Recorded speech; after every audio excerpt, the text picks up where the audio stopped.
याद रखिए, एक साइन है दोस्तों, एक अगुआ जो अपने भेड़ों के लिए प्रार्थना नहीं करता वे सही रीति में एक अच्छा अगुआ नहीं है। बाइबल बताता है कि यीशु मसीह अपने भेड़ों के लिए प्रार्थना करता था। पुराने नियम पर देखिए, मूसा अपने लोगों के लिए प्रार्थना करता था। जब जब परमेश्वर के क्रोध इजराइल पर भड़कता था, मूसा परमेश्वर के पास जाता, घुटना टेकता और कहता, परमेश्वर तू इन पर क्रोध नहीं परंतु इन पर दया कर। स्मरण करके तूने हमारे परदादा से क्या कहा था? तूने कहा था अब्राहम, इसहाक, याकूब से मैं तुम्हारे वंश को आशीष दूंगा, मैं तुम्हारे वंश को तारा गण से अधिक बढ़ाऊंगा। तूने वादा किया है प्रभु, तुम इसे ना भूल, इन्हें नष्ट ना कर। अन्य जाति के लोग सुनेंगे तो क्या कहेंगे?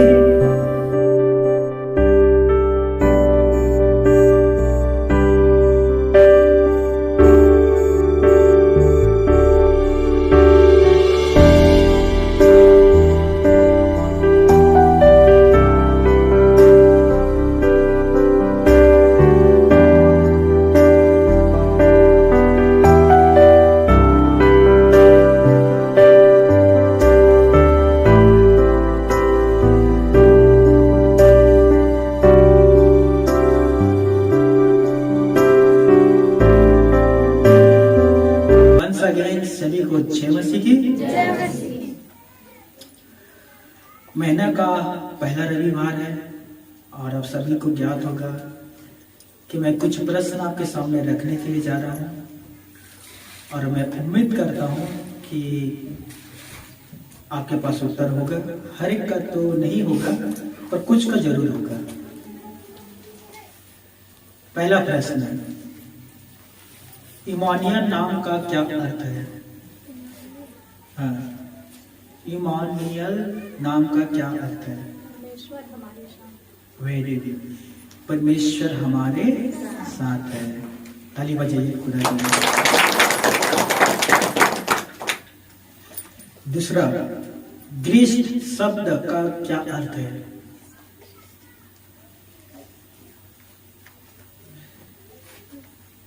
भाइयों आप लोग भी तैयार रहिए।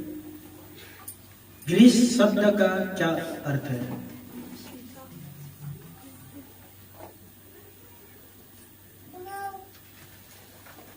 मसीहा। तीसरा प्रश्न है, ये सभी को पता होगा और जल्दी से कहना, होशाना का क्या अर्थ है? वेरी गुड, क्योंकि हम बहुत सारे गीत पर होशाना शब्द आता है, हमें बचा। Very good. किसने कहा था होशाना?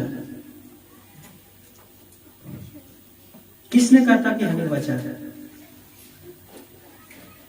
जब यीशु नर्सरी यरूशलेम में प्रवेश किया तो किसने कहा था होशाना करके?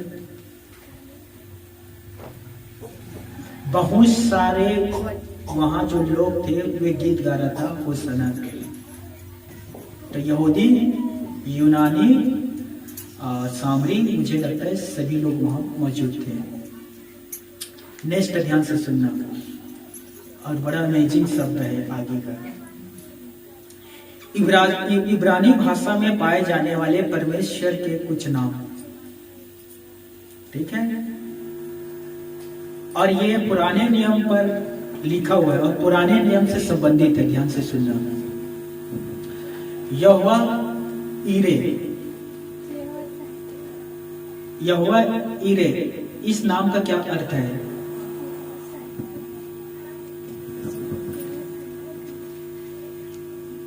क्या अर्थ है दोस्तों? और ये उत्पत्ति 22 अध्याय 14-15 पद पर है। ये यहोवा ईरे, यहोवा उपाय करेगा।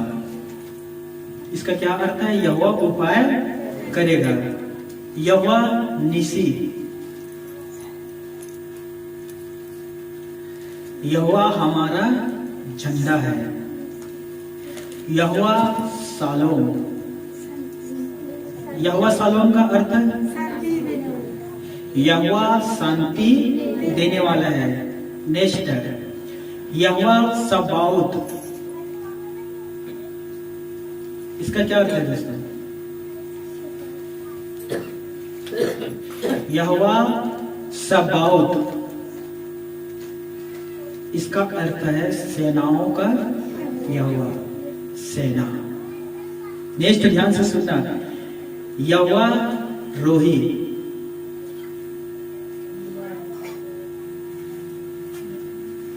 इसका क्या अर्थ है? भजन संहिता 23वें अध्याय पहला पद, दाऊद ने कहा था, यहोवा मेरा चरवा, यहोवा चरवा और अच्छा रखवाला है। यहोवा रोही का अर्थ है। नेक्स्ट ध्यान से सुनना, यहोवा मकदेशम। इसका क्या अर्थ है? यहोवा हमारा पवित्र करने हारा है। ध्यान से सुनना, नेक्स्ट है यहोवा सम्मा, यहोवा वहां है, आखिरी। नेक्स्ट ध्यान से सुनना, ये आखिरी है। ये इब्रानी भाषा में पाए जाने वाले नाम हैं और आप विश्वास नहीं करोगे, लगभग 2 साल से मुझे याद आया, पर मैं आपके सामने कभी नहीं रखा। कल जब मैं तैयार कर रहा था तो मुझे अगुवाई मिला कि मैं आपके सामने रखूं ताकि आपको भी ये पता चले। देखिए, चलिए मैं आगे समझाऊंगा, ध्यान से सुनना। आगे नेक्स्ट आखिरी प्रश्न है, यहोवा राफा। इसका अर्थ क्या है? सभी कहना, इसका अर्थ और जोर से। मैं एक बार फिर कहूंगा, आपको दोहराना होगा, ध्यान से सुनना। यहोवा राफा का अर्थ निर्गमन 15 अध्याय 26 पद, यहोवा चंगा करने वाला है। ये इब्रानी भाषा में पाए जाने वाले परमेश्वर का नाम है दोस्तों। हालेलुया। आई होप आपको आशीष मिला होगा और ये YouTube पर अपलोड होगा, आप चाहे तो इसे लिख लेना दोस्तों, ठीक है। चलिए अब मैं प्रचार आज का शुरू करने जा रहा हूं। हर एक ध्यान से सुनना, थोड़ा भी मिस नहीं करना, किसी की ध्यान नहीं भटकना चाहिए। सभी लोग मुझे देखें, यस, मुझे देखिए, मुझे। क्या आपको पता है कि नए नियम पर यीशु के अनेक नाम से पुकारा जाता था? प्रभु यीशु मसीह को अनेक नाम से पुकारा जाता था। कुछ नाम आपको याद है? हाँ? कुछ अच्छे नाम से पुकारे जाते थे और कभी कभी दोष लगाने वाले नाम से भी उसे पुकारे जाते। बालजबूल, दुष्ट आत्मा की सहायता से दुष्ट आत्मा को पुकारता है। भरमाने वाला, ये लोगों को भरमाता है। बहुत सारे और नाम हैं, पर अच्छे नाम से इसे पुकारा जाता था। कुछ नाम आपको याद आ रहा है? दाऊद का पुत्र, हम पर दया कर, पढ़ा है आपने नए नियम पर। और परमेश्वर का पुत्र, मनुष्य का पुत्र, जगत की ज्योति, जीवन की रोटी और रखवाला, इस नाम इत्यादि और नाम है। इस नाम से लोग यीशु मसीह को पुकारता था दोस्तों। पुराने नियम पर यहोवा को अनेक नाम से संबोधित किया जाता था और वो नाम उनके काम से दर्शाया जाता था दोस्तों। ध्यान से सुनना, बहुत महत्वपूर्ण है। पुराने नियम पर यदि आप यहोवा के जीवन को देखते हैं तो वो अलग अलग नाम से इस्राएल के लोग यहोवा को पुकारते थे। उसके नाम पर उसका चरित्र छुपा था और उस चरित्र से उनके काम भी प्रकट होता था। ध्यान से सुनना, जैसे कि हमने कुछ देर पहले कहा, यहोवा इरे अर्थात परमेश्वर उपाय करने वाला है। वह उपाय करता है। जब अब्राहम अपने बच्चे को कुर्बान करने वाला था, वहां परमेश्वर ने अब्राहम के लिए भेड़ उपाय किया। तब इस शब्दों को किसने लिखा? किसने लिखा? अब्राहम ने, कि परमेश्वर उपाय करने वाला है। हालेलुया। यहोवा निसी, यहोवा हमारा झंडा है। यहोवा शालोम, यहोवा हमें शांति देने वाला है। हालेलुया। यहोवा रोही अर्थात यहोवा हमारा महान चरवाहा और रखवाला है, वे हमारी रखवाली करता है। यह पुराने नियम पर यह कहा करता था इस्राएल के लोग परमेश्वर पिता को। ठीक उसी तरह विश्वासी अनेक नाम से यीशु मसीह को संबोधित करता है। माफ करना, विश्वासी अनेक नाम से संबोधित करता है, बाइबल में दर्शाया गया है। हम विश्वासियों को अनेक नाम से पुकारे जाते हैं, जैसे कि यीशु ने हमसे कहा कि तुम जगत की नमक हो। समझ में आ रहा है क्या कहा? बिना नमक के सब्जी में स्वाद आ सकता है? नहीं। तो ये कलीसिया में आपकी जरूरत है, क्योंकि आप नमक हो। दूसरा, तुम जगत की ज्योति हो। तीसरा, परमेश्वर के संतान हो। चौथा, परमेश्वर के धर्मी जन हो। पांचवा, तुम परमेश्वर की भेड़े हो। मैं डाक लाता हूं, यीशु कहता तुम डाली हो, आदि इत्यादि और नाम है जिससे विश्वासियों को संबोधित किया जाता है। तो इसमें से एक नाम से हम देखेंगे भेड़। सभी कहें भेड़। भेड़ भेड़ और सुअर में क्या अंतर होता है? सुअर सभी जानते हैं ना? Very good. कितने लोगों ने देखा है? नहीं, यदि आप कहते हैं हमने नहीं देखा, मैं आपको स्पेशली लेकर देखा था मैं आपको। तो भेड़ और सुअर में क्या अंतर होता है? हाँ? एक भी अंतर बता दीजिए, मैं तो आपको बताऊंगा ही। हाँ, क्या अंतर होता है विश्वासी? पानी में डूबता है और भेड़ सादे पानी में नहीं डूबता है। सही नहीं। और भेड़ और सुअर में अंतर देखिए। हम परमेश्वर की भेड़े हैं, बाइबल पर लिखा गया है। हम क्या है? परमेश्वर की भेड़े हैं। और हमेशा चरवाहा हमारी रखवाली करता है। इसीलिए दाऊद ने कहा था कि वो हमारा चरवाहा है। ध्यान से सुनना। भेड़ और सुअर में क्या अंतर होता है? भेड़ साफ पानी पीता है, वो गंदा पानी नहीं पीता, लेकिन सुअर गंदा पानी पीता है, गंदा चीज भी खाता है। वे अपने स्वामी के प्रति विश्वास योग्य नहीं रहता हो। लेकिन आप भेड़ों को देखोगे, वे अपने स्वामी के प्रति विश्वास योग्य रहता है। वे अपने स्वामी के चेहरे को और अपने स्वामी के भेड़शाला को निश्चित पहचानता है। दोस्तों, अब भेड़ में एक बात, अनोखा बात आप पाओगे, वह बिना स्वामी के वो नहीं जाता हो। स्वामी चलेगा तो भेड़ चलेगा, स्वामी नहीं चलेगा तो वो वही खड़े रहेगा जहां उसका स्वामी खड़ा रहता है। मैं सच कह रहा हूं। और बाइबल पर लिखा गया है कि परमेश्वर पिता ने हम सभी को चुना है। अर्थात भेड़ का हो तब रियलिटी में भेड़ नहीं है, एक दृष्टांत है ये। दोस्तों, समझ में आ रहा है? यीशु ने कहा तुम जगत की नमक हो, तो इसका अर्थ ये नहीं है कि हम नमक है, हमारी बहन हो।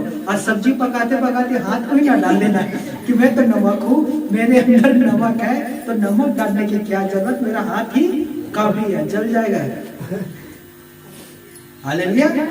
यीशु ने कहा तुम जगत की ज्योति, तो खुद चूल्हे के अंदर ना खुद जला कि मैं तो ज्योति हूँ, मेरे अंदर आग है। हालेलुया।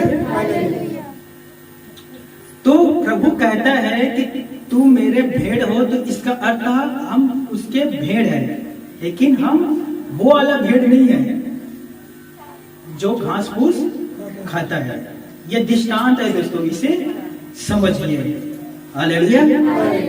तो आज हम पवित्र शास्त्र बाइबल से निकालेंगे, मेरे साथ निकालना खुदा के पाक कलाम से यूहन्ना रचित सुसमाचार, यूहन्ना रचित सुसमाचार 21 अध्याय 15 पद से हम 17 पद तक पढ़ेंगे। जी निकाल लीजिए।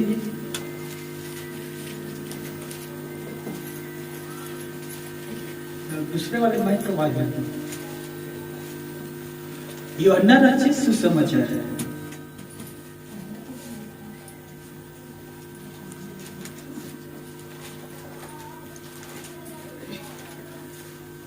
पृष्ठ नंबर बताऊं? 163 मेरे में।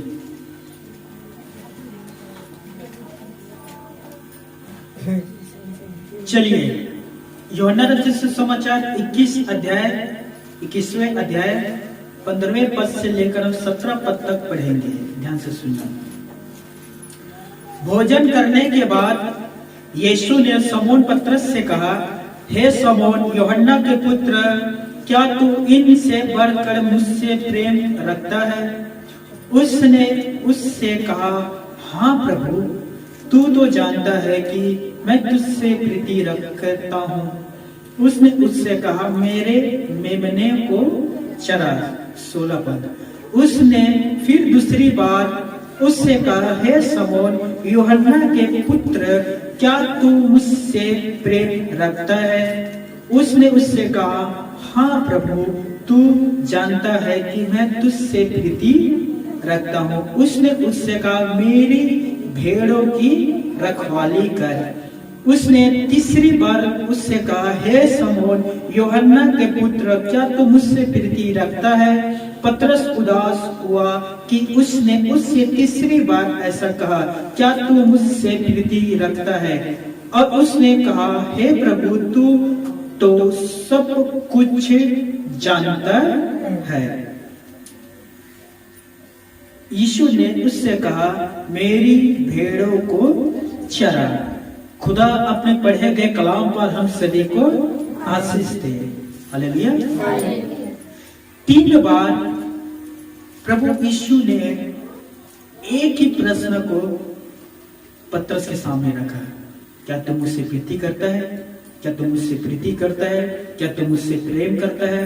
पतरस ने 3 बार कहा, यस प्रभु, हाँ लॉर्ड, मैं तुझसे प्यार करता हूँ, मैं तुझसे प्रीति करता हूँ। तीसरे में कहा, तू सब कुछ जानता है। 2 में हाँ हाँ, तीसरे में क्या कहा, तू सब कुछ जानता है। ध्यान से सुनना।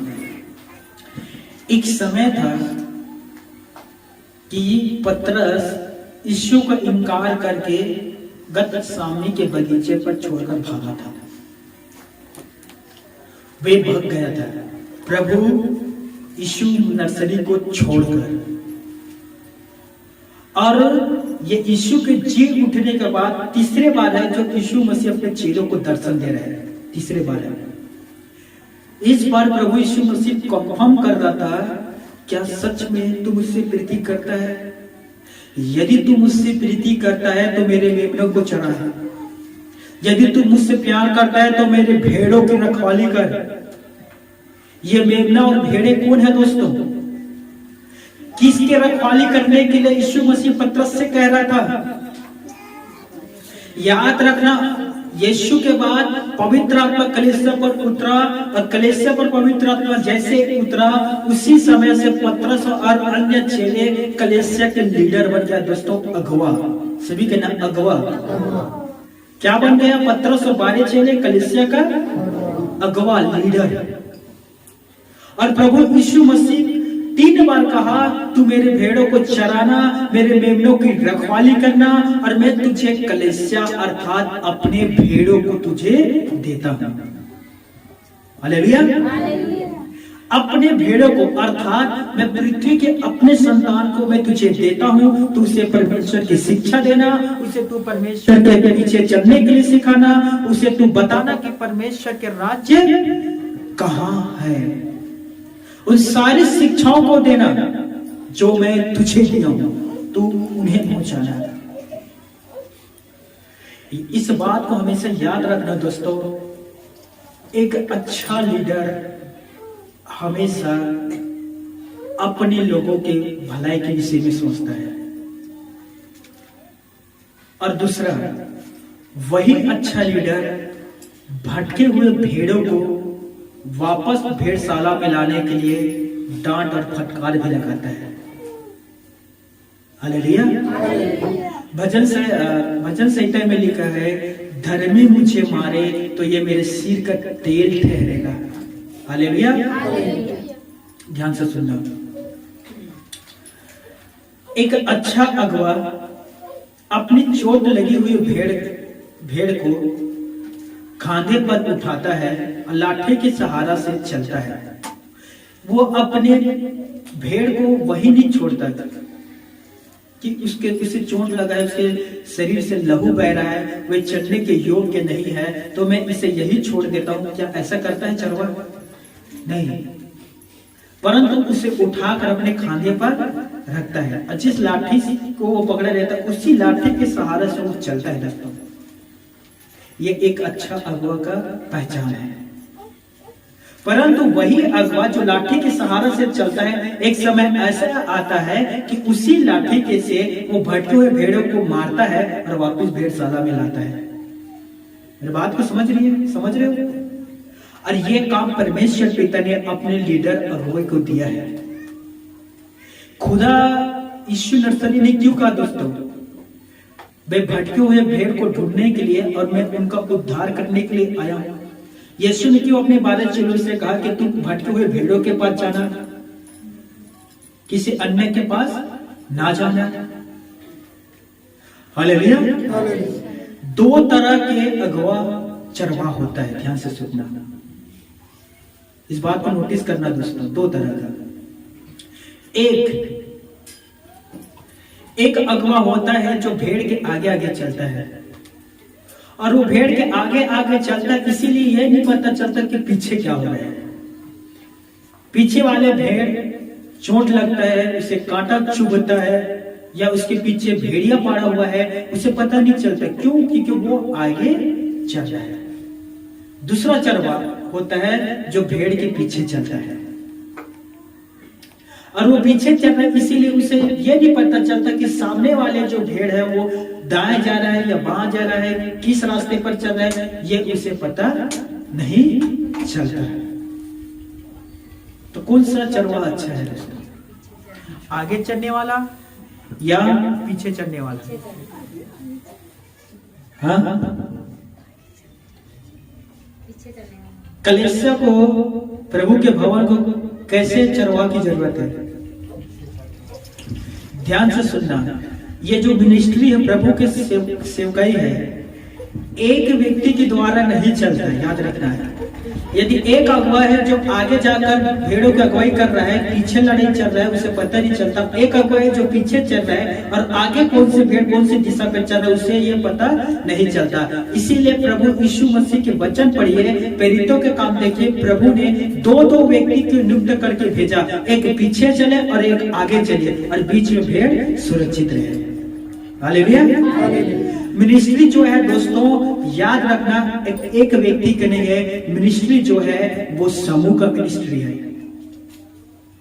एक व्यक्ति के द्वारा कभी भी, याद रखना, एक कलीसिया नहीं चलता दोस्तों। कलीसिया को चलाने के लिए परमेश्वर ने बहुत सारे लोगों को नियुक्त किया गया है।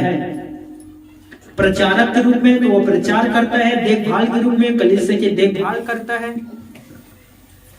और प्रभु भी व्यवस्थापक लगता है ताकि वो कलीसिया के अच्छे से व्यवस्था कर सके। इस तरह से मिनिस्ट्री सेवकाई जो है बहुत सारे लोगों से चलता है, एक ही व्यक्ति से नहीं चलता है। हालेलुया। तो प्रेरितों के काम में हम पढ़ते हैं कि प्रभु ने दो व्यक्ति को नियुक्त किया और दो को एक साथ भेजा। तो कलीसिया को किस तरह का अगुआ चाहिए? एक आगे चलने वाला और एक पीछे चलने वाला, ताकि भेड़ जो है सही दिशा और सही रास्ते पर चल सके, भटक ना जाए। हालेलुया। परंतु हम बाइबल में पढ़ते हैं पुराने नियम पर, यह जगह 34 अध्याय 7 से 10 घर पर पढ़ लेना, अच्छा व बुरा चरवा के बारे में वहां बताया गया है। परमेश्वर बुरे चरवाओं से वहां क्रोधित हुआ। वहां ऐसा अगुआ था, चरवा था, जो अपने भेड़ों के विषय में नहीं परंतु वे अपने विषय में सोचता था। कलीसिया की उन्नति के विषय में नहीं परंतु वे अपने घर की उन्नति के विषय में सोचता था। याद रखना, एक अच्छे अगुवे का यह चरित्र होता है दोस्तों कि वह अपने से बढ़कर अपने भवन के बारे में सोचता है, अपने भेड़ों के बारे में सोचता है। मैं आपको एक बहुत अच्छा बात बता रहा हूं। यीशु मसीह को आप सभी जानते हैं, हालेलुया। वचन पढ़ के आपको यीशु के जीवन शैली पूरा पता चल गया होगा। वो क्यों पूरे रात प्रार्थना करता था दोस्तों? क्यों? सीने पर्वत, जैतून पर्वत पर चढ़ चढ़कर वो प्रार्थना करता था। लूका 6:12 में लिखा कि पूरे प्रार्थना करने में पूरे रात बिताया वो। सुबह हुआ तो फिर वो पहाड़ से नीचे उतरा। हालेलुया। क्या आपके साथ कभी होता है अपने घर में आप प्रार्थना कर रहे हो, लोग आपको डिस्टर्ब कर रहे हैं? होता है कभी? प्रार्थना करते मम्मी मम्मी मम्मी खाना चाहिए, थप्पड़ दूं खाओगे?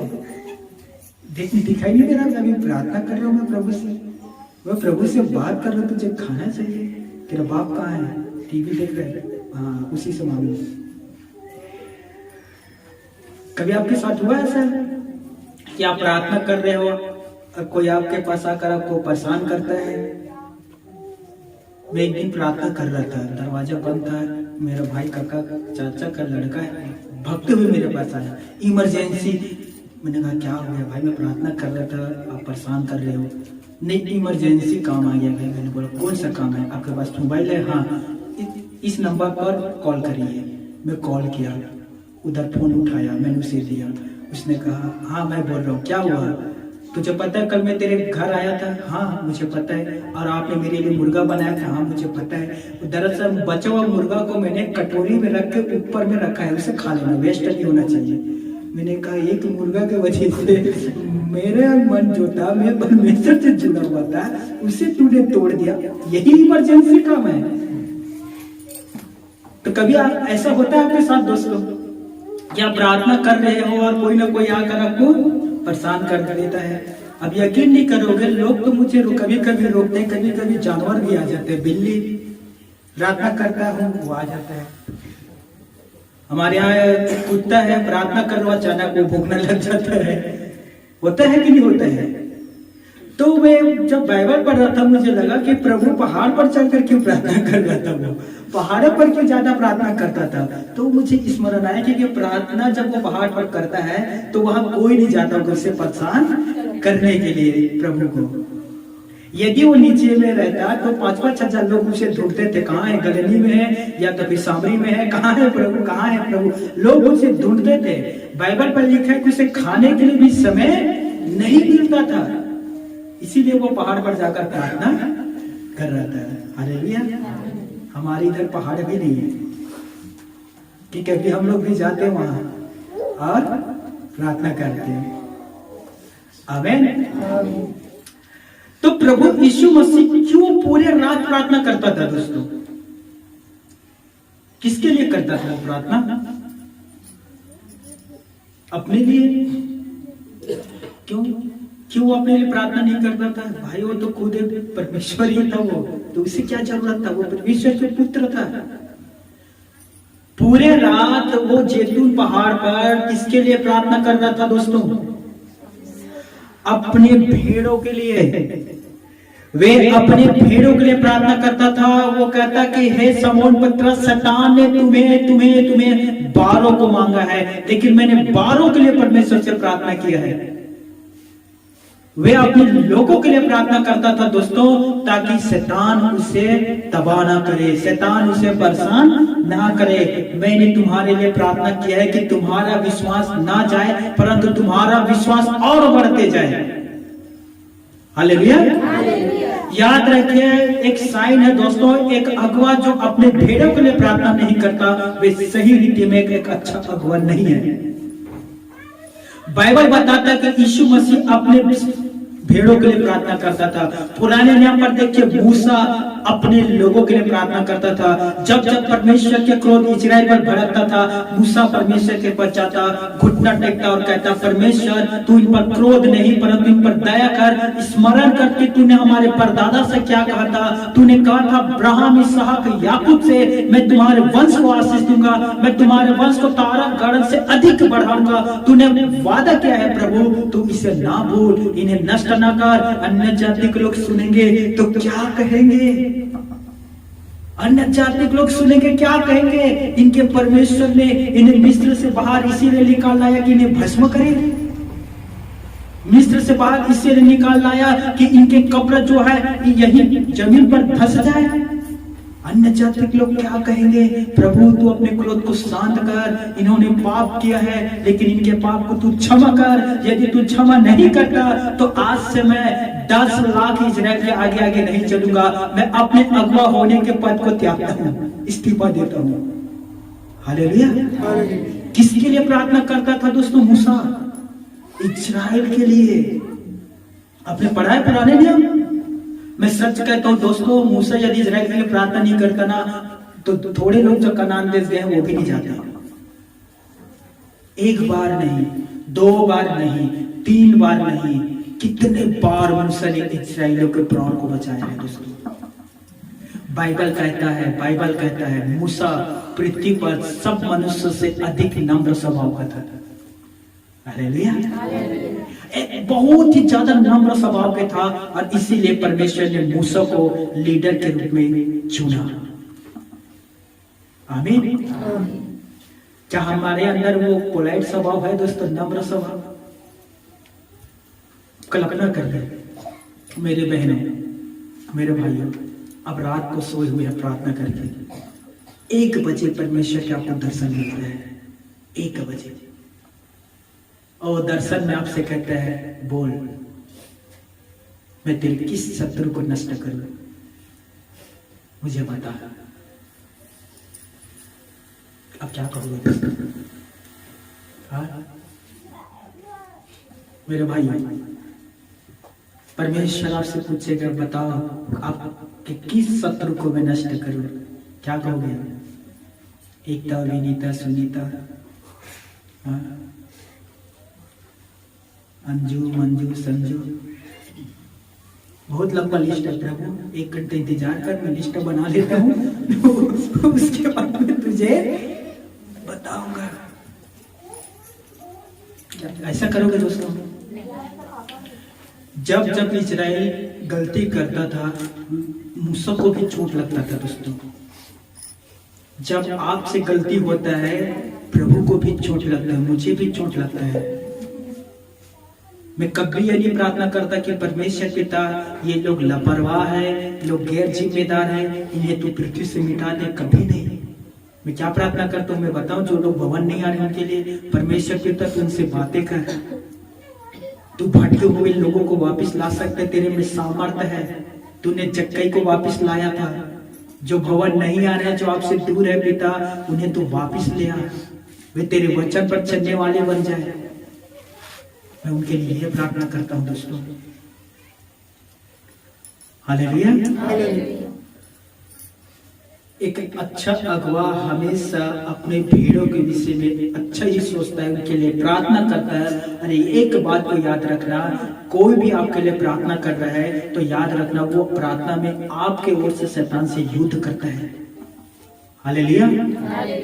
बाइबल बताता है इजराइल और अमालेकियों के बीच युद्ध हो रहा था और वो बहुत भयानक युद्ध था।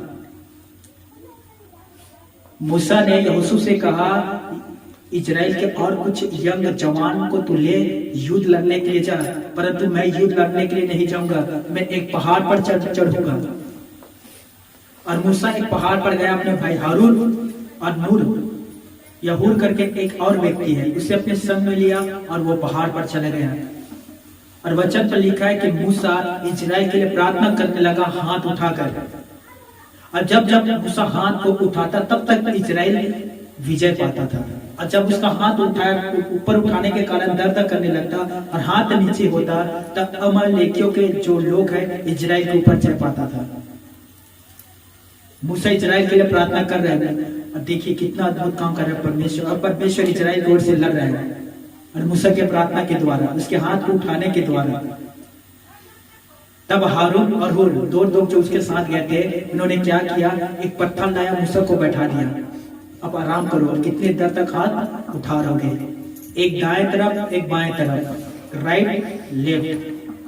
हारून और हुर एक तरफ खड़ा हुआ और एक मूसा के हाथ को पकड़े रहे, ऊपर ही उठाए रहे, नीचे डाला और दोनों एक हाथों को पकड़ लिया। मूसा का एक हाथों का, मूसा के हाथ में कोई दर्द नहीं। हालेलुया। और बाइबल पर लिखा है कि सूर्य अस्त तक के युद्ध हुआ और परमेश्वर ने इजराइल को जय दिलाया। हालेलुया। याद रखना, इस बात का साइन है दोस्तों कि आप हाथ उठाते हो, उसके तरफ हाथ उठा रहे, जो सारी दुनिया को हिला सकता है। हालेलुया। बाइबल में लिखा है, वो कहता है कि मैं सर्वशक्तिमान परमेश्वर हूँ, मैं वही परमेश्वर हूँ जो समुद्र को दो भाग किया था, मैं आज भी वो कर सकता हूँ। मैं वही परमेश्वर हूँ जो इजराइल को मिस्र की गुलामी से बाहर निकाला, मैं तुम्हें भी पाप की गुलामी से, शैतान की गुलामी से बाहर निकाल सकता हूँ। आमीन। मलाकी 3 के 5 या 6 पद में लिखा है, मैं यहोवा नहीं बदलता। हालेलुया। वे कभी नहीं बदलता। दोस्तों याद रखना, कभी भी प्रार्थना में शक न करना, उसने पहले किया था, क्या वो अब करेगा, वो करेगा। दोस्तों लाल समुद्र को पार किया था, लेकिन एक समय ऐसा आया जब इजराइल के लोग यरदन नदी के किनारे गया। हो सकता है लोग सोच रहे होंगे, उसने तो लाल समुद्र को 2 भाग किया था, ये यरदन नदी को 2 भाग करेगा कि क्या करेगा। सारे लोग यरदन नदी के पास खड़े हैं, 10 लाख लगभग इजराइल। तो सोच रहा है, उसने समुद्र को 2 भाग किया था, यरदन नदी को 2 भाग करेगा कि क्या करेगा। परमेश्वर ने इजराइल के लोगों से कहा, विश्वास करो, एक कदम आगे बढ़ाओ। हालेलुया। इजराइल के लोगों ने सोचा होगा, हम कैसे आगे कदम बढ़ाएं, यरदन नदी एक कदम बढ़ाएंगे नदी में चले जाएंगे, हम कैसे आगे कदम बढ़ाएं। परमेश्वर ने कहा, एक कदम बस केवल आगे बढ़ा, फिर देख मैं क्या करता हूं यरदन नदी के साथ। और इजराइल के लोगों ने विश्वास करके एक कदम यरदन नदी पर जैसे ही रखा, बाइबल लिखा यरदन नदी उल्टा चलने लगा। दोस्तों जो ऐसा बह रहा था वो उल्टा चलने लगा और इजराइल सूखे सूखे स्थान से लौट उस पार चला गया। हालेलुया। हालेलुया। याद रखना दोस्तों, हर दिन चरवा, अगवा, लीडर, पास्टर, दास, फादर इत्यादि नाम से लोग पुकारते हैं, वो आपके लिए प्रार्थना करते हैं, वे आपकी भलाई के विषय में प्रार्थना करते हैं। हमारी बहनों को कुछ ऐसा तकलीफ आता है, आप यकीन नहीं करोगे, उसके चलते मैं परमेश्वर से वाद विवाद भी किया हूँ। वाद विवाद मतलब समझते हो, प्रभु ये काम कर, नहीं तो मैं मिनिस्ट्री छोड़ दूंगा। मैंने एक दिन ये प्रार्थना किया था एक बहन के लिए, 18 या 20 साल से दुष्ट आत्मा से पीड़ित थी। 1 साल से ज्यादा समय हो गया था प्रभु के पास आते हुए, प्रभु से शिफा नहीं दिया था। मैंने एक दिन यही दुआ किया, प्रभु चंद्रा कर, वरना मिनिस्ट्री टाटा बाय बाय, मैं नहीं करूंगा। यकीन करिए प्रभु ने प्रार्थना सुना, उसे चंगा किया। कुछ माह के बाद वो भवन आना छोड़ दी। एक दिन मैंने बात किया तो कहा, प्रभु तो सर्वव्यापी है, सब जगह रहता, तो भवन आने की क्या जरूरत है, हम यहीं से दुआ कर लेंगे। मैंने उस बहन के लिए प्रभु से बात किया था, प्रभु ने आया, समझ में आया बेटा क्या कर रहा था। प्रभु मूर्ख हूँ, कोड़ा मार सकता है तो मुझे सह लूंगा। हालेलुया। और मैं उस दिन से वाद विवाद नहीं करता। प्रभु ये बात दोस्तों, जब अंत के बाद को आदि से जानता है, वो जानता है मनुष्य के व्यवहार और स्वभाव को। यूहन्ना रचित सुसमाचार पर लिखा है कि परमेश्वर ने बहुत बड़ा चमत्कार किया यीशु नर्सरी ने, और बहुत सारे लोगों ने यीशु मसीह पर विश्वास किया, लेकिन यीशु ने अपने आप को मनुष्यों के भरोसे पर नहीं रखा दोस्तों, क्योंकि वो मनुष्यों के मन को जानता है। वहां लिखा है यूहन्ना रचित सुसमाचार 2 अध्याय में। हालेलुया। मेरे प्यारे भाइयों और मेरे प्यारे बहनों, एक अच्छा अगवा जब आपके लिए इतना कुछ करता है दोस्तों, तो मैं आपसे पूछना चाहता हूँ, जब वो आपके बुराई के लिए, जब आप गलत काम करते हैं उसे देखकर, आपके बुरे व्यवहार को देखकर आपको डांटता है, तो आपको दुख क्यों होता है? क्यों? मैं अपने माँ को ना कभी कभी समझाता हूँ, माँ मैं आपको कितनी बार कह चुका हूँ कि जब आप पानी लाते हो मेरे पास, तो पानी को जो लोटा लाता ऐसे पकड़ के लाया करे, एक उंगली अंदर ना डाल कर लाया करे। मेरी बात को समझिए, समझ में आ रहा है? और मैं उसे 1 साल से नहीं कितने बार हो गए समझाते हुए, समझ में आ रहा है? और माँ को जब मैं समझाना शुरू करता हूँ, वे दूसरे रास्ते पर ले जाता। हाँ, एक तो मैं ही तो घर पर हूँ, जो बात है मुझे ही सुनाता है। अच्छा, मैं ही तो इस घर पर गधी हूँ जिन दिन रात काम करता। मैं ये नहीं कह रहा हूँ माँ कि आप काम नहीं करते, आप काम करते हो, अच्छा बात है। मैं कह रहा हूँ जब आप पानी देते हो तो आप इसे इस तरह से दिया करें, ना कि उस तरह से। समझ में आ रही? एक तू ही है जो मुझे सबसे ज्यादा डांटता है, बाकी तो कोई नहीं डांटता। तेरे बाप को देख, मैंने कहा मैं समझ गया वो उसका परिस्थिति अभी कैसा है, वो कुछ भी नहीं कह सकता। हालेलुया।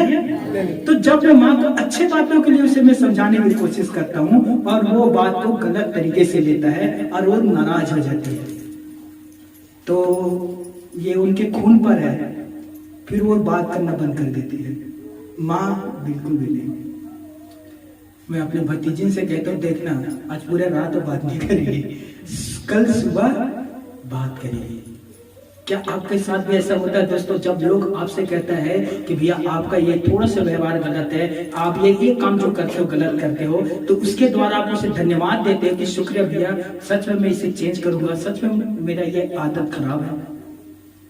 या आप उससे कहते हो मैं ये थोड़ी हूँ, मेरा तो घर के सारे लोग घमंडी है, दादा वही करते हैं, परदादा भी वही करता था, मेरा पति भी वही करता है, मेरा पत्नी भी वही करता है, और वही डीएनए बच्चे के अंदर भी है, वही भी वही करता है। हम तो सारे की सारी पीढ़ी क्या है? घमंडी है। मैं कुछ साल पहले मैंने आप सबसे निवेदन किया था, आपको याद है? मैंने आप सबसे कहा था, यदि आपको लगता है कि मैं अच्छा अगुवा नहीं बन पाया हूं, आपको लगता है कि मेरे अंदर किसी बात की कमी, मुझे बताइए, मुझे बताइए, मैं अपने आप को बदलूंगा। हालेलुया। लेकिन आप आकर कहोगे कि भैया आप आराधना बहुत लंबा करते हो, आपने आराधना 10 मिनट किया करे, मैं नहीं बदलूंगा। मैं 10 मिनट और एक्स्ट्रा करूंगा आराधना। भैया आप प्रचार करते हो 1 घंटा 10 मिनट 5 मिनट का, आप आधा घंटा नहीं कर सकते? नहीं, मैं 1.5 घंटा प्रचार शुरू कर दूंगा, मैं ये नहीं बदलूंगा दोस्तों। हालेलुया। यदि आप आकर मेरे पास कहोगे कि भैया आप वो बुलाते हो उसके घर जाते हो, भैया हम बुलाते हमारे घर नहीं आते, बुलाइए तो मैं क्यों नहीं आऊंगा। हालेलुया। अब तो मैं खाना पीना भी बंद कर दिया हूं। मैं केवल 1 गिलास पानी मांगता हूं, वो भी फ्री है दोस्तों। वो भी किसका है? मेरा पिता की है। मेरे पिता परमेश्वर ने तुम्हें दिया है 1 गिलास पानी, वो बस पीता हूं। बताइए। हालेलुया। तो जब परमेश्वर के दास, जो लीडर है, अगुवा है, जो आपके लिए प्रार्थना करता है, आपके बुराई के कारण आपको डांटता है, आपके भवन नहीं आने के कारण आपको डांटता है, तो वो आपकी भलाई के लिए डांटता है, वो ताकि आप ठोकर ना खाओ। और ये जो छोटे छोटे काम है धीरे धीरे जाके बड़े में बदल जाता है दोस्तों। फिर आप हमेशा के लिए परमेश्वर से दूर हो जाओगे, हमेशा के लिए। आपने देखा कितने सारे लोग हैं जो इस तरह के काम करते करते परमेश्वर से दूर चले गए हैं और वो नशे में डूब गए हैं। यकीन करोगे, प्रभु में आने से पहले कम नशा करता था, आने के बाद वापस गए तो उससे दुगना करने लग गया है। जो एक टाइम दारू पीता तो सुबह से रात तक पीता है। हालेलुया। ध्यान से सुनना, अच्छा चरवा अपने भेड़े के लिए वे अपने एक जान को भी दे देता है दोस्तों।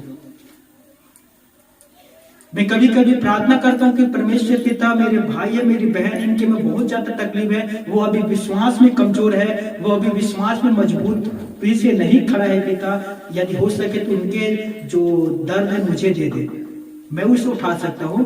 मैं आत्मा में बलवंत हूं पर वो नहीं है। मैं कभी ऐसे भी दुआ किया हूं दोस्तों, आप यकीन नहीं करोगे परमेश्वर से।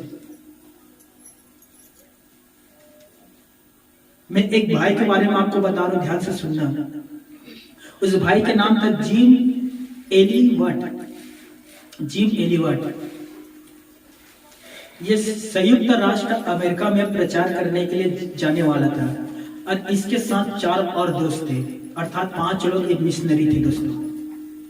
ये आदिवासियों के बीच जाने वाला था प्रचार करने के लिए। तो इन्होंने सबसे पहले उनके भाषा सीखा, आदिवासी भाषा। और जब 5 आदिवासी भाषा सीख गया तो उनके बीच गया हेलीकॉप्टर से और उनके बीच उतरा और उनके बीच जाकर प्रचार करने लगा। और ये आदिवासी के जो लोग थे भाला निकाला और भाला से 5 लोगों को मारा, 5 लोगों को, और 5 के 5 को देहांत हो गया दोस्तों। और ये बात है 1956 की और ये सच्ची घटना है दोस्तों। 5 का लहू उन लोगों ने बहाया, आदिवासी लोगों ने इस जमीन पर। और जब ये बात सारे संसार में फैला तो बहुत सारे लोगों ने निंदा किया कि उनके बीच नहीं जाना चाहिए था। क्या उन्हें पता नहीं कि आदिवासी जो लोग हैं किसी से संपर्क नहीं रखता, वे अपने आप में जीते हैं, वे किसी से नाता नहीं रखता, बाहर के लोग उन्हें पसंद नहीं है। आपको पता होना चाहिए कि आदिवासी जो लोग हैं, जो जंगलों में रहता है, वे सरकार से ना तो राशन लेता है और ना नमक लेता है। वे अपना खुद शिकार करता है और अपना खुद का पेट भरता है। बहुत सारे लोगों ने उसकी आलोचना किया दोस्तों, बहुत सारी मीडिया ने उसका अपमान किया कि लोग खुद अपने जान को देने के लिए वहां गए थे। यकीन करिए 3 साल के बाद उन भाइयों के पत्नियों ने उसी भाषा को सीखा और सीखने के 3 साल के बाद उनके बीच में प्रचार करने के लिए गया।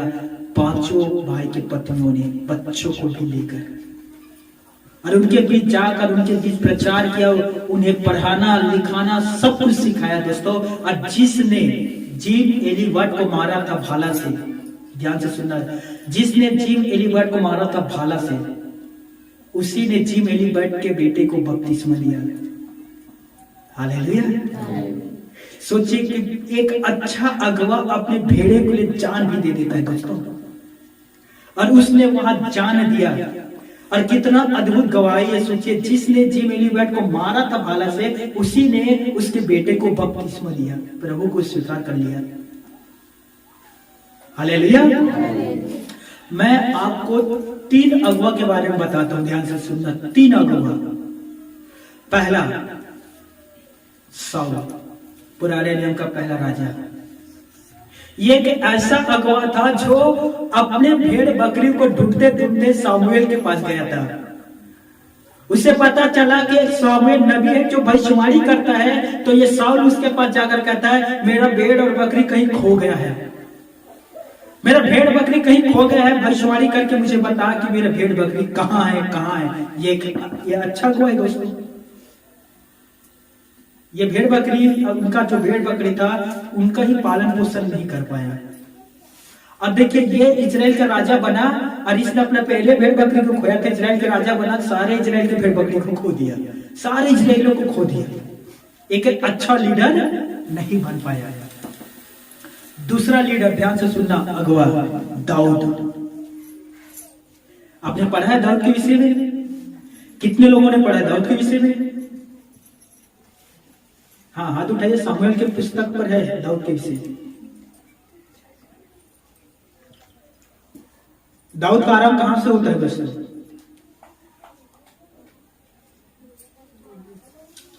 आपने पढ़ा है?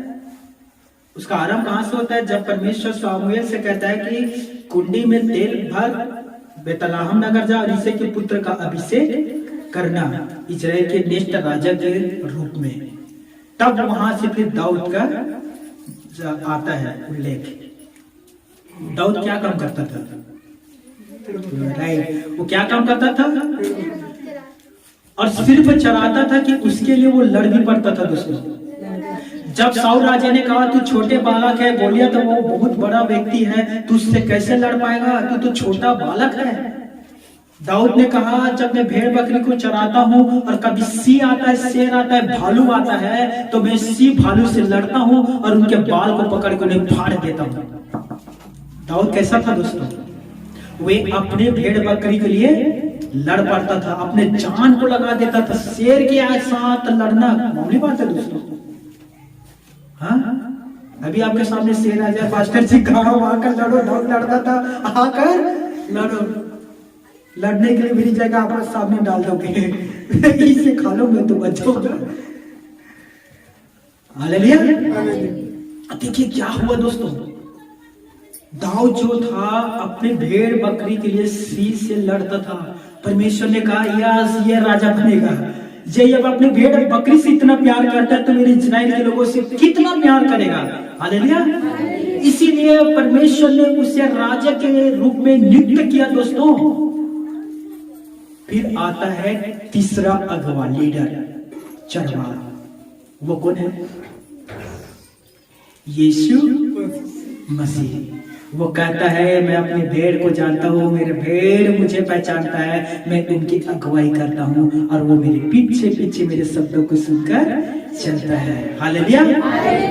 याद रखना मेरे प्यारे भाइयों और बहनों, तीसरा जो लीडर था, अगुवा था, यीशु मसीह। ये अपने भेड़ों को बचाने के लिए अपने आप को दे दिया। उसने अपने आप को दिया, इसीलिए आज हम यहाँ हैं दोस्तों। उसने अपने आप को कुर्बान कर दिया कि उनके सारे भेड़े जीवित रहे, नष्ट न होए, शैतान उसे ना छू सके।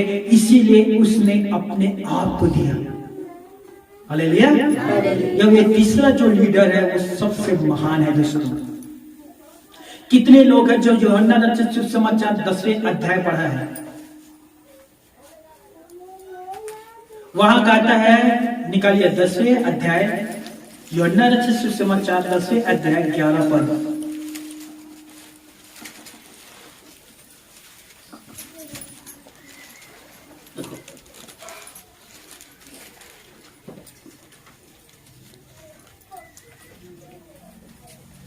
यूहन्ना रचित सुसमाचार 10वें अध्याय 11 पद। कोई भी एक पढ़िए। अच्छा चरवाहा मैं हूँ। हाँ, यहाँ यीशु कह रहे, देखिए, अच्छा चरवाहा मैं हूँ। अच्छा चरवाहा भेड़ों के लिए। हाँ, अच्छा चरवाहा भेड़ों के लिए। देखिए, अच्छा चरवाहा भेड़ों के लिए क्या कर सकता है? अच्छा पानी ला सकता है, अच्छा उन्हें खाना दे सकता है, अच्छा जगह पर लेकर चरा सकता है, उन्हें बाहर लेकर जा सकता है, वापस घर में ला सकता है। आप में से बहुत सारे लोगों ने अपने गाय का, बैलों का पालन पोषण किया है कि नहीं किया दोस्तों? यही काम आप करते हो ना, उसे बाहर ले जाना, जब पेट भरता है शाम को वापिस घर पर लाना, उसे नहलाना, उसे चारा देना, गलती करने पर उसे डंडे से पीटना है। एक समय आता है जब आप उसकी पूजा करते हो, और जब वो दूध नहीं देगा तो आप उसे लात से भी मारते हो। एक समय मैया होता है तो एक समय, मैं नाम नहीं लूंगा, समझ गए और सब बुद्धिमान है। यीशु अपने चरवाह के लिए क्या करता है? अच्छा चरवाह मैं हूँ।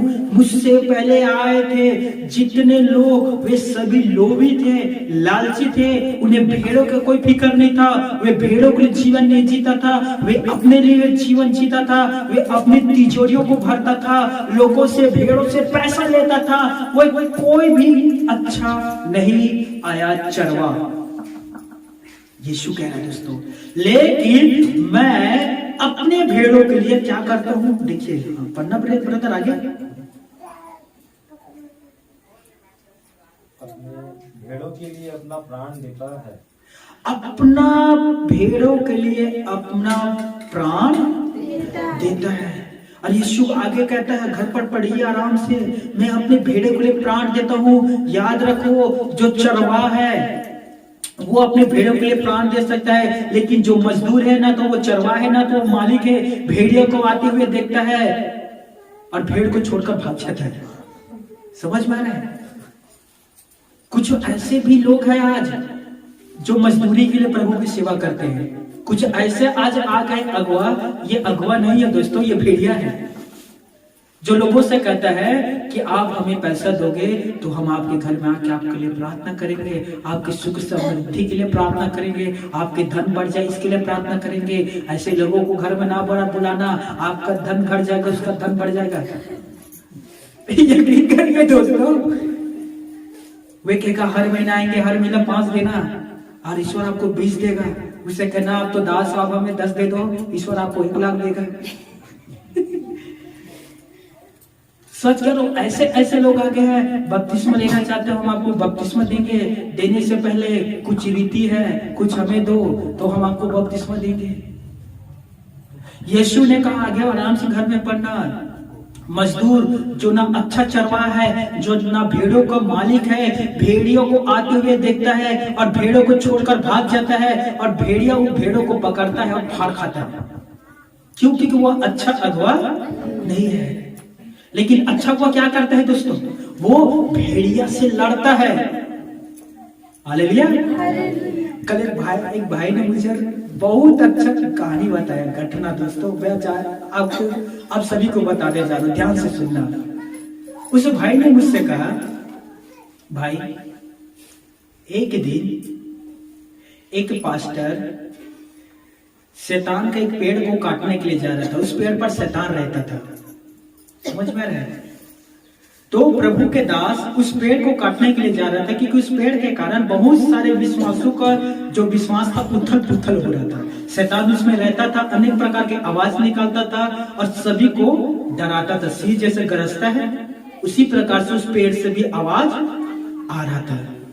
तो प्रभु के दास तंगली लिया कुल्हाड़ी और उस पेड़ को काटने के लिए घर से निकला। शैतान देखता है कि प्रभु के दास पेड़ को काटने के लिए आ रहा है, वो सामने खड़ा हो जाता है और कहता है मैं तुझे आगे जाने नहीं दूंगा, तू उस पेड़ को नहीं काट सकता। प्रभु के दास ने कहा मैं उस पेड़ को काट कर ही दम लूंगा, रोक सकता है तो रोक ले। दोनों को बीच युद्ध हुआ, प्रभु के दास और शैतान के बीच। और कौन जीता दोस्तों? प्रभु का दास। Very good. प्रभु के दास ने शैतान को हरा दिया। और जब वो पेड़ को काटने के लिए नजदीक पहुंचा, शैतान फिर आता और कहता है मत पेड़ को ना काट, मैं तुझे हर दिन 5000 रुपए दूंगा। मैं तेरे मुझसे जो तकिया होता है ना, पिलो तकिया, उसके नीचे 5000 हर दिन रख दूंगा, पेड़ को ना काट। वो वापिस आ गया, पेड़ नहीं काटा। वे आ गया, घर पर आया, सोया, सुबह उठ कर देखता है तकिया के नीचे 5000 नोट था, वो भी करेंसी, नया नया नोट। दूसरे दिन उठकर देखता 5000, फिर नोट पाया। तीसरे दिन वही था, 1 माह से वही चलते रहे, 1 साल हो गया। शैतान से हर दिन 5000 दे रहा था। एक दिन उठा, पीलो तकिए के नीचे देखा, 1 रुपए भी नहीं था। वह फिर कुल्हाड़ी उठाया दोस्तों और फिर वो काटने के लिए आगे बढ़ने लगा। शैतान देखता है कि फिर काटने के लिए आ रहा है, वो फिर लड़ने के लिए आता है। दोनों के बीच फिर युद्ध होता है। इस बार कौन जीता? वेरी गुड, इतना जल्दी जवाब दे दिया। इस बार कौन जीता? क्यों? प्रभु के साथ। राइट। पहले में प्रभु उसके और दूसरे में प्रभु उसके साथ नहीं था और शैतान ने उसे बहुत बुरी तरीके से बर्बाद किया। वो वहां गिरा, इधर उधर पलटा और बिना कपड़े के वहां से भागा। समझ में आ रहा है? अब बताइए जी कैसा अगुआ है दोस्तों? एक अच्छा अगुआ क्या करता दोस्तों? कुल्हाड़ी लेता, पेड़ के पास खड़ा है, शैतान आता, मैं तुझे 5000 दूंगा, मैं रुकूंगा नहीं। वो कुल्हाड़ी मारता पेड़ को। वो कहता मैं 20000 दूंगा, फिर मारता। वो कहता सोना देता, फिर मारता। चांदी देता, फिर मारता। अच्छा से अच्छा तुझे सुंदर वाइफ दूंगा, फिर भी मारता। तू कुछ भी दे, मैं इसे काट कर ये दम लूंगा। वो काटता कि नहीं काटता दोस्तों? हालेलुया। यदि हमारे इस भवन पर हमारे बहनें हैं, मेरे भाई हैं, छोटे बच्चे हैं, इन्हें शैतान परेशान करेगा तो मैं क्या उनके लिए ताली बजाऊंगा दोस्तों? एक दिन एक लड़की फोन लगाई मेरे पास, वो रो रहे थे, मैं मरने वाला हूँ, मैं प्रभु के पास जाने वाला हूँ, मेरे बच्चे को ला दो, मैं आखिरी बार उसे देख लेता हूँ, मेरे पति को बुला लो, उसे मैं आखिरी बार देख लेता हूँ। मैंने कहा क्या हुआ? मैं मरने वाला हूँ, दर्द बर्दाश्त नहीं हो रहा है, मैं जाने वाला हूँ। और सांस ऊपर नीचे। मैंने उससे कहा तो ये बताओ मैं किस लिए हूँ, मैं किस लिए हूँ, मैं कौन हूँ, हमारा प्रभु किस लिए है? मैंने कहा ये दीवान, ये दुष्ट आत्मा जो तू उसके अंदर घुसा है ना, मैं तुझे यीशु के नाम से उसके शरीर से निकालता हूँ। फिर उससे जाके उसके बाद क्या ठीक हो गई थी वो। ऐसे अच्छा हो गया। उस दिन क्या हो गया तो पता नहीं दिया, मन कर रहा तभी मरने वाला हूँ, अभी जाने वाला हूँ। हम लोग किस लिए हैं बताइए? आपके बच्चे को एक पागल कुत्ता आकर काटेगा तो क्या करोगे दोस्तों? हाँ, आप भी जाकर अपने बच्चे को काटोगे कि कुत्ता भी काट रहा है, एक तरफ से जा रहा है, दूसरी तरफ से काट कर मैं निकाल रहा हूं, क्या करोगे आप? कुत्ते को मारोगे कि बच्चों को मारोगे? मारोगे कि नहीं मारोगे? यस, उससे जैसे पालोगे वैसे पीटोगे और वो वहां से भाग जाएगा कुत्ता। सोचिए, प्रभु के हम संतान हैं, प्रभु के हम भेड़े हैं। भजन संहिता पर लिखा है, भजन संहिता 100 अध्याय 3 पद पर, निश्चित जानो यहोवा हमारा परमेश्वर है, उसी ने हमें बनाया है, हम उसी के हैं और उसके चराई के भेड़े हैं। हालेलुया, उसकी चराइयों के भेड़े हैं। तो सोचिए, प्रभु यीशु मसीह हमारा चरवाहा है और वो हमें चरा रहा है। किसी की मजाल है कि कोई यीशु के भेड़ों के ऊपर नजर डाले, कोई यीशु के भेड़े के ऊपर आक्रमण करे? क्या चरवा आक्रमण करने देगा दोस्तों? हाँ, क्या उसके वो बेहाल नहीं करेगा, उसके जीना मुश्किल कर देगा? मैं सच कहता हूं। हालेलुया। देखिए, दाऊद ने कहा वो मेरा चरवाहा है, वो मुझे हरी हरी चराइयों पर ले चलता है, सुखदायी झरनों के पास ले चलता है। चाहे मैं घोर अंधकार में होकर चलूं, चाहे पूरे अंधकार ही क्यों ना हो, चाहे शैतान का पूरा गढ़ ही क्यों ना हो, उस शैतान के गढ़ से होकर चलूं, फिर भी मैं नहीं डरूंगा, क्योंकि वो मेरे साथ है। मेरे सताने वालों के सामने वो मेरे मेज को बिछाता है।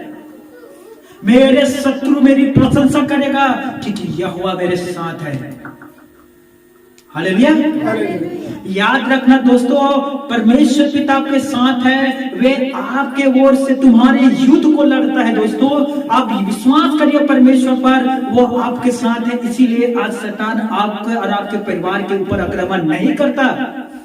यह आपके प्रार्थना के द्वारा नहीं है दोस्तों, यह आपके विनती के द्वारा नहीं है, ये इसलिए हो रहा है क्योंकि यीशु आपके साथ है। आज आप इतने अच्छे आनंदित जीवन किस लिए जी रहे हो दोस्तों? क्योंकि यीशु आज आपके साथ है, वे आपका बेस्ट चरवाहा है दोस्तों। हालेलुया। लूका रचित सुसमाचार पर लिखा है, यीशु ने एक शब्द कहा दोस्तों, तुम में से ऐसा कौन व्यक्ति होगा जिसके पास 100 भेड़े हैं, एक भेड़ खो जाता है तो 99 को छोड़कर उस एक खोए हुए भेड़ को नहीं ढूंढेगा? क्या वो उसे जंगलों में पहाड़ों पर नहीं ढूंढेगा दोस्तों? ढूंढेगा या नहीं ढूंढेगा? जब वो मिलेगा तो क्या क्या करेगा दोस्तों? हमारी बहनों के एक बच्चा गायब हो जाए, बहुत रोगी, इधर उधर ढूंढेंगे और बच्चा नहीं मिला, और बच्चा वापिस वापिस भी आ गया, क्या करेगा? बच्चे वापिस आ गया, पिया पकड़ेगा, इतना कूटेगा उसे, कहाँ चला गया था, ढूंढ के मैं बेहाल हो गया था, 4 घंटा से ना पाता था, तुझे पता नहीं मेरे सांस ऊपर नीचे हो रहा था। फिर वो उसे जबरदस्त तरीके से बच्चे को धोगी। मैं सच कहता हूँ, धो प्यार है, ये माँ का प्यार है।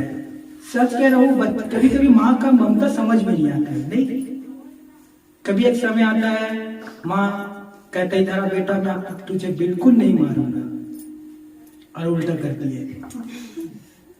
एक बार मैं मम्मी के कुछ पैसा चोरी कर लिया, मैं बिलासपुर में रहता था, और मुझे पता था काम से वापस जब आएगी पता चल जाएगी। तो मैं एक दीवार था लगभग 10 फीट की, उसमें चढ़ गया मैं।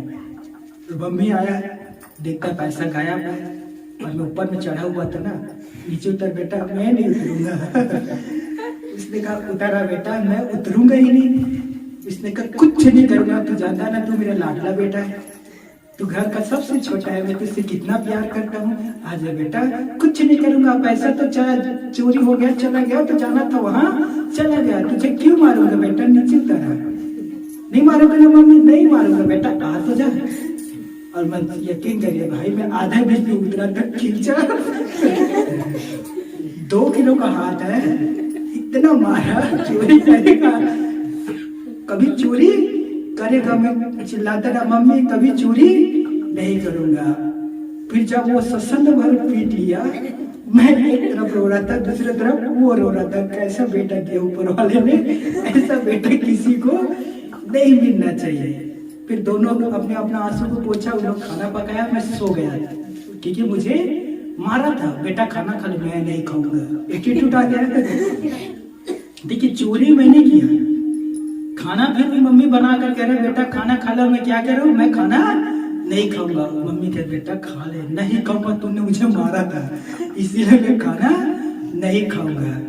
और कहते कहते सो गया। और देखिए कब उसने उठाया, गोदी में बैठाया, कब खाना खिलाया मुझे पता नहीं है। सुबह उठकर देखता हूँ तो मेरा पेट भरा था। ये माँ का प्यार है। हालेलुया। इसीलिए यीशु नर्सरी कहता है कि अपने माता पिता का आदर करना, अपने माता पिता के सम्मान करना, और सबसे बढ़कर अपने माता पिता के आज्ञा मानना। Hallelujah, hallelujah. तो 100 भेड़ में से एक आपको मिल गया जो खोया हुआ था, क्या करोगे दोस्तों? आप खुशी मनाओगे, आप आनंदित हो जाओगे। जितना 99% आनंदित नहीं रहोगे, वो 1% आप आनंद मनाओगे। मेरा खोया हुआ भेड़ मिल गया। उसी प्रकार से परमेश्वर कहता है कि मैं एक भी भेड़ को खोने नहीं दूंगा। और यदि एक भेड़ खो गया है, वो वापिस आता है, तो उनके लिए स्वर्ग में आनंद मनाया जाता है। Hallelujah, hallelujah. मैं सच कहता हूँ दोस्तों, इतना अधिक प्रेम आपको कहीं नहीं मिलेगा कि वो आपके विषय में सोचता है, आपके विषय में सोचता है, वे आपके विषय में सोचता है। वो चाहता है कि आप जो खोए हुए हैं वापिस आ जाए अपने पिता के पास। उड़ाऊ पुत्र के बारे में कितने लोगों ने पढ़ा है? वे पछताया, वापस अपने पिता के पास आया। उसके जो दाढ़ी था बड़ा हुआ था बेटा का, कपड़ा फटा हुआ था बेटा का, शरीर से दुर्गंध आ रहा था उसके बेटे का, क्योंकि वो सुअरों को चराता था दोस्तों। उसकी दुर्गंध उसके अंदर था। दूर से ही उसने पहचान लिया कि ये मेरा बेटा है। बाप दौड़ा, बेटा को सीने से लगाया और कहा ये मेरा बेटा जो मर गया था जी गया, आज खोया हुआ था, मैंने वापस पा लिया मैं अपने बेटे को। उसे सीने से लगाया, गांव आया, गांव में बहुत बड़े भोज लगाया, सारे लोगों को बुलाकर खाना खिलाया और कहा यही मेरा बेटा है जो मर गया था, आज जो जिंदा हो गया। मैंने अपने बेटा को खो दिया था, आज मैं उसे फिर से पा गया। Hallelujah, hallelujah. मेरे प्यारे भाइयों और मेरी प्यारी बहनों, यदि आप खोए हुए हैं, आप आ जाइए। मैं सच कहता हूँ, यीशु मसीह आपको अपने सीने से लगाना चाहते हैं। मैं आपसे सच कहता हूँ, पहले से भी ज्यादा वो आपसे प्यार करेगा दोस्तों, पहले से भी ज्यादा। हालेलुया। आई होप, मैं उम्मीद करता हूँ आज के वचन से आपने बहुत कुछ ग्रहण किए हैं। और मैं उम्मीद करता हूँ कि आज के प्रचार से आपने समझा होगा कि एक अच्छा लीडर, अगुवा क्या होता है, वो आपके लिए क्या क्या काम करता है। आमीन।